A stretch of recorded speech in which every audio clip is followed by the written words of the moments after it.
சேமிச்சு வைக்கிறோம். சேமிச்சு இவர ஆளுக்கு பாருங்கள், பார்க்க நல்லதில்லைன்னு சொல்கிறாங்க தான், தெரியல. இதான் வந்து வாங்கினோம். ரேட் ரொம்ப ஜாஸ்தி இருக்குங்க எண்ணெய்லாம். அதுக்கப்புறமேட்டு வெல்லம் வந்து வாங்கி. ஹாய் ஃப்ரெண்ட்ஸ், இந்த வீடியோ நம்ம என்ன பார்க்க போகிறோம் அப்படின்னா, தீபாவளிக்கான ஷாப்பிங் வீடியோ தான் பார்க்க போகிறோம். தீபாவளிக்கு தேவையான பொருளெல்லாம் வாங்கியிருக்கோம்.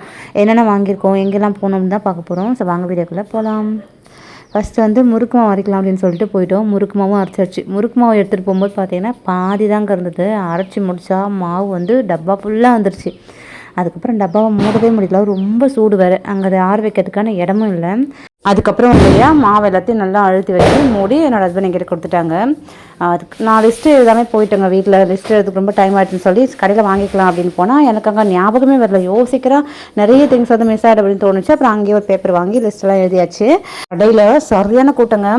அதுக்கப்புறம் லிஸ்ட்டெல்லாம் அவங்க பார்த்துட்டு எல்லா பொருளுமே எங்களுக்கு எடுத்துட்டாங்க. 1200 நினைக்கிறேன் பில்லு. ஸோ கொஞ்சம் பொருளை வாங்கின மாதிரி இருக்குது, அதிகமாக வந்து அமௌண்ட் ஆகிடுது. வாங்கிட்டு அதுக்கப்புறம் நெக்ஸ்ட் வந்து வேறு கடைக்கு தான் போகணும். காய்கறி வாங்கணும், பட்டாசு வாங்கணும். இதுக்கப்புறம் அந்த ஷாப்பிங் தான் பண்ணணும். ஸோ வந்து கிளம்பியாச்சு. தீபாவளிங்கிறதுனால எந்த சைத்திரம்னாலும் பட்டாசா வச்சுட்டு இருந்தாங்க. பார்க்க ரொம்ப அழகாக இருந்தது. இந்த வான வேடிக்கை கொஞ்ச நாள் போய் வேடிக்கை பார்த்துட்டு அதுக்கூட என்னோட ஹஸ்பண்ட் கூட தலை வலிக்குது அப்படின்னு சொல்லி காஃபி குடிக்க போயிருந்தாங்க. சுக்குமல்லி காஃபி வந்து அவங்க குடித்தாங்க. ஃபஸ்ட் டைம் வந்து எனக்கும் வாங்கி கொடுத்தாங்க. ரொம்ப காரமாக நல்லா தான் இருந்ததுங்க. கொஞ்சம் சூடாக காரமாக இருந்தது. நான் வந்து உட்காந்துட்டேன். ஏன்னா அங்கே மளிகை கடை இருந்தது, எனக்கு ரொம்ப கால் வலி இருந்தது. அங்கேயே கிட்டத்தட்ட ஒரு ½ மேலே நின்று தான் அதுக்கப்புறம் நாங்கள் மளிகை சாமான் வாங்கினோம். அதனால் எனக்கு கால் வலிக்குது சொல்லி உட்காந்துட்டேன். ரொம்ப சூடாக வந்தது, உட்காந்து பொறுமையாக குடிச்சிருந்தேன். உட்காந்து நிம்மதியாக காஃபி குடிக்கலாம் அப்படின்னு பார்த்தா எனக்கு முன்னாடி நாய் ஒன்று இருக்குங்க. என்னோட உயரம் இருக்கும் நாய். என் பக்கம் வந்துடாது, அந்த பக்கம் போகணும் மனசுக்குள்ள சொல்லிகிட்டே உட்காந்து குடிச்சிருந்தேன். சூப்பராக வந்து சுக்குமல்லி காஃபியும் குடிச்சு முடிச்சுட்டு பட்டாசு கடைக்கு வந்து போயாச்சு. பசங்களுக்கு பட்டாசு 10 வேணும் அப்படின்னு சொல்லியிருந்தாங்க. இந்த புஸ்வானமோ இல்லை சங்கு சக்கரம் அந்த மாதிரிலாம் எனக்கு வேண்டாம், வெடிக்கிற பட்டாசு தான் வேணும் அப்படின்னு சொன்னாங்க. அவங்களுக்கு பட்டாசு வாங்கியாச்சு. இதுக்கப்புறம் சிக்கன் தான் வாங்கணும். சிக்கன் வந்து நான் எப்போதும் வாங்க மாட்டேன், ரொம்ப ரேராக தான் வாங்குவேன். சிக்கன் வாங்க போயிருக்காங்க, நான் வெயிட் பண்ணிருக்கேன். தீபாவளிக்கு தேவையான பொருளெல்லாம் வாங்கியாச்சு. மளிகை சாமான், காய்கறி எல்லாம் வாங்கியிருக்கோம். சரி, என்னென்ன வாங்கியிருக்கோம் அப்படின்ட்டு பார்க்கலாமா? ஃபஸ்ட்டு இந்த பையில் பார்த்துடலாம். இது வந்து காய்கறி இருக்குது.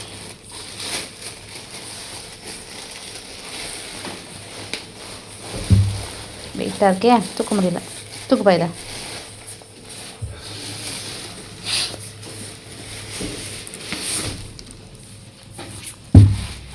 இதில் வந்து காய்கறி இருக்குது. வெங்காயம், தக்காளி, அதுக்கப்புறமேட்டு முக்கியம் வெங்காயம், தக்காளி, அதுக்கப்புறம் பஜ்ஜி போடுறதுக்கு வந்து பஜ்ஜி மிளகா, அப்புறம் வாழைக்காய் வந்து வாங்கிட்டு வந்திருக்கேன். ஸோ இதெல்லாம் இருக்குது. இதில் பட்டாசு அடிக்க போகிறோன்னா பயப்படக்கூடாதான். அதுக்கப்புறமேட்டு முறுக்கு மாவு வந்து அரைச்சிட்டு வந்தாச்சு. எல்லாம் இருக்குது, கொட்டி ஆரம்பிக்கணும். சூடாக இருக்குன்னா நம்ம இதை கொட்டி ஆற வச்சுக்கலாம். அந்த கொட்டி காய வைக்கிறதுக்கு இடமே இல்லை. ஃபுல்லாக அந்த மாவு வரைக்கெல்லாம் வந்தாலும் சுத்தமாக இடமே இல்லை. அப்படியே அரைச்சி கொடுத்தாங்க, நம்ம எடுத்துகிட்டு வந்தாச்சு.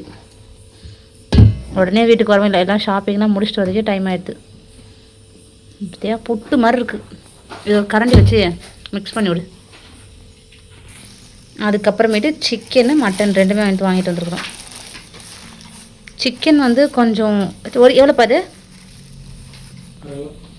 சிக்கன் வந்து அரை கிலோ சிக்கனும், அதுக்கப்புறமேட்டு 1/4 கிலோ வந்து மட்டன் வாங்கிட்டு வந்துருக்குறோம். நாளைக்கு செய்யலாம் அப்படின்ட்டு. நாளைக்கு மார்னிங் அப்புறம் லஞ்சுக்கு முடிச்சிட்டோம் அப்படின்னா நைட்டு வந்து அமாவாசை வருதா, ஈவினிங் அமாவாசை வருது. ஸோ அதுக்குள்ளே இதை முடிச்சிடலாம். அதுக்கப்புறம் சிக்கன் கடையில் ஒரு பேப்பர் ஒன்று கொடுத்தாங்க. என்ன அப்படின்ட்டு பார்த்தா, நாளைக்கு தீபாவளிக்கு 1 கிலோ சிக்கன் வாங்கணும் அப்படின்னா 2 முட்டையும், ஒரு சிக்கன் மசாலா பாக்கெட்டு, அப்புறம் இஞ்சி பூண்டு பேஸ்ட்டு, அப்புறம் ஒரு லட்டு வந்து கொடுக்குறாங்களாமா. லட்டு கொடுக்குறாங்களாம். சிக்கன் கறியில் எதுக்குங்க லட்டு? லட்டுக்கு பதிலாக இன்னொரு முட்டை சேர்த்து கொடுத்தா கூட ஓகே தான். லட்டு வந்து கொடுக்குறாங்களாமா. நாளைக்கு சிக்கன் வாங்க யார் போகிறாங்க? நம்ம எனக்கே வாங்கி முடிச்சாச்சு.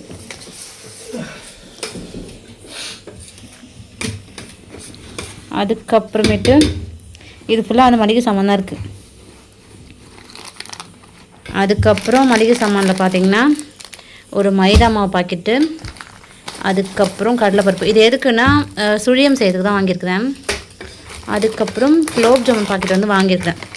ஒரு குலோப் ஜாமுன் பாக்கெட் வாங்கினா இன்னொன்று வந்து ஃப்ரீயாக கொடுக்குறாங்க. ஸோ ஒரு குலோப் ஜாமுன் மிக்ஸ் வாங்கணும் அப்படின்னா இன்னொன்றுமே தராங்க. ஒன்று செஞ்சுட்டு இன்னொன்று எடுத்து வச்சோம் அப்படின்னா ஃப்ரீயாக இருக்கப்போ இன்னொன்று செஞ்சுக்கலாம். பட்டாசு வெடிக்கிறாங்க எங்கேயும். அதுக்கப்புறமேட்டு ஒரு ரீஃபைண்ட் ஆயில், இது ஹெல்த்துக்கு நல்லதில்லைன்னு சொல்கிறாங்க தான், தெரியல. இதான் வந்து வாங்கினோம். ரேட் ரொம்ப ஜாஸ்தி இருக்குங்க எண்ணெய்லாம். அதுக்கப்புறமேட்டு வெல்லம் வந்து வாங்கியிருக்கிறேன். அதுக்கப்புறம் சுக்கு.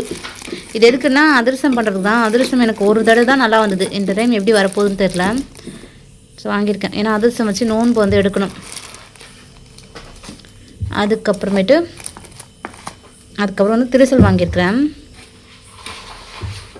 அதுக்கப்புறமேட்டு நல்லெண்ணெய் வந்து வாங்கியிருக்கேன். அதுக்கப்புறம் முறுக்கு சுடுறதுக்கு வந்து எண்ணெய் வாங்கியிருக்கிறேன். 3 பாக்கெட் எண்ணெய் வாங்கியிருக்கிறேன் முறுக்கு சுடுறதுக்கு.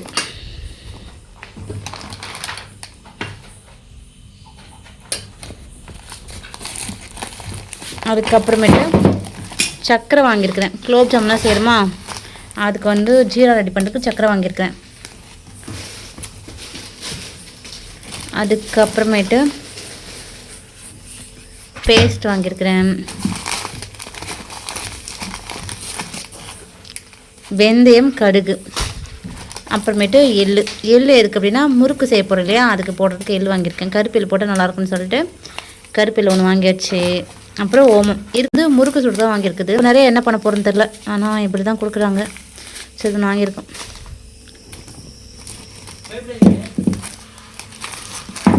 அதுக்கப்புறமேட்டு ஒரு பஜ்ஜி மாவு மிக்ஸ் வந்து வாங்கியிருக்கிறேன். நாளைக்கு இட்லி, தோசை, பஜ்ஜி, சுழியம் வச்சு தான் படைக்கணும். அதுக்கு தான் இது வந்து வாங்கியிருக்கேன், ஒரு பாக்கெட்டு.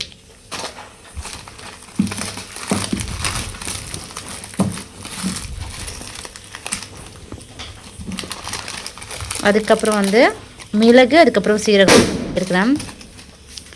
அதுக்கப்புறம் பார்த்திங்கன்னா ஒரு குங்குமம் பாக்கெட் வாங்கியிருக்கேன். மெரூன் கலர் குங்குமம் இது. அதுக்கப்புறமேட்டு டால்டா, இதுவும் வந்து முறுக்கு சுடுறதுக்கு தான் வாங்கியிருக்கேன். அதுக்கப்புறமேட்டு சேக்காய் வாங்கியிருக்கேன், நாளைக்கு தலை குளிக்கிறதுக்காக. அதுக்கப்புறமேட்டு சோப்பு வாங்கியிருக்கேன். துணி சோப்புங்க இது வாங்கியிருக்கேன். இந்த சோப் நான் எழுதவே இல்லை. இது எதுக்கு ஃப்ரீயாக வந்து கோல்கேட் பேஸ்ட்டுக்கு ஃப்ரீயாக கொடுத்துருக்காங்க. இது பேஸ்ட் வாங்கணும் அப்படின்னா சோப்பு வந்து க்ரீன் போட்டிருக்காங்களா, அதான் கொடுத்துருக்காங்க போல இருக்கு. இது வந்து கொடுத்துருக்காங்க. அதுக்கப்புறம் டாய்லெட் க்ளீன் பண்ணுறது ஒன்று வாங்கியிருக்கேன்.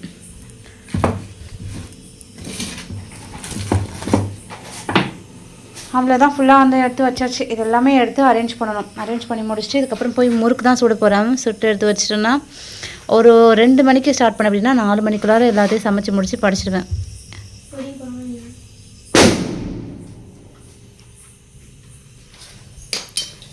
அதுக்கப்புறம் மறந்தே போச்சு பாருங்கள். அதுக்கப்புறம் பூ வாங்கினுங்க. பூ செம்ம ரேட்டு. முல்லைப்பூ எவ்வளோன்னு கேட்குறேன். ஒரு முழம் கட்டின பூ 20 ரூபா சொல்கிறாங்க. சரி, ஓகே நம்ம வாங்கி கட்டிக்கலான்ட்டு அதுவும் ரேட் கேட்டால், கட்டாத பூ ரேட் கேட்டால் 180 ரூபா சொல்கிறாங்க. 50 கிராம் பூ 150 ரூபாயாமா. சரி, எனக்கு வேண்டான்னு சொல்லிட்டு இது மட்டும் வாங்கினேன். இது 50 கிராம் தான் வாங்கினேன், சாமிக்கு மட்டும் வைக்கலாம் அப்படின்ட்டு.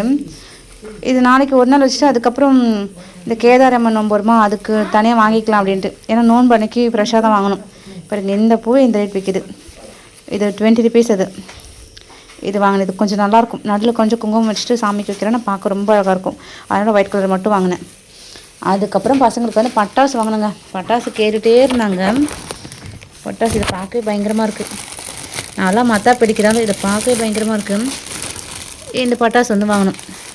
இந்த பெரிய சைஸ் இருக்கு இல்லையா, இதில் வந்து 4 பாக்கெட்டும், அதுக்கப்புறமேட்டு இந்த பெரிய சைஸில் வந்து 4 பாக்கெட்டும், அதுக்கப்புறம் இந்த குட்டி சைஸ் இருக்கு இல்லையா, இதில் ஒரு 4 பாக்கெட் வாங்கணும். ஸோ 2 பேர் இருக்காங்களா, ஆளுக்கு 2 கொடுக்கலாம் அப்படின்ட்டு. அவ்வளோதாங்க, தீபாவளி ஷாப்பிங் ஓவர். ட்ரெஸ் எதுவுமே எடுக்கலை, மேலே பட்ஜெட் இல்லை, மளிகை சாமான் மட்டும் தான் வாங்க முடிஞ்சது. இந்த தீபாவளி ஷாப்பிங் வந்து நீங்கள் பார்த்துருப்பீங்க. உங்களுக்கு இந்த வீடியோ பிடிச்சிருந்தா மறக்காமல் நம்ம சேனலை சப்ஸ்கிரைப் பண்ணி சப்போர்ட் பண்ணுங்கள்.